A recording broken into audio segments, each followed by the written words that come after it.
The new worker on Southeast Asia's assembly lines never sleeps, never unionizes, and never asks for overtime. And as of 2026, it has arrived ahead of every forecast. Across the past 18 months, BMW, Mercedes-Benz, and Amazon have all moved humanoid robots out of staged demos and onto real production roles. What used to be a 2030 story is suddenly a 2026 line item.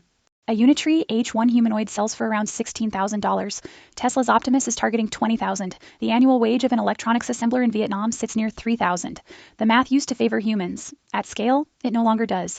The shift did not begin with replacement. It began with the night shift. Robots took the unpopular hours first, while human workers kept daylight. That is how the change quietly became acceptable on the floor.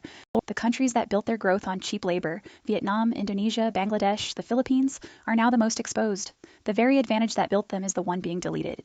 Consumer electronics is first in line because the work is repetitive and the parts are uniform. Apparel follows because timeline pressure from Shein and Temu has compressed production windows past human limits.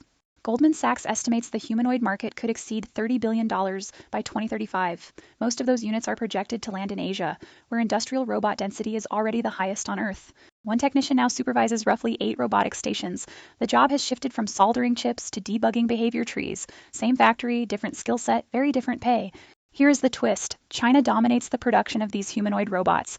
The same country that drew electronics jobs out of Southeast Asia in the 2010s is now exporting the machine that drains them a second time.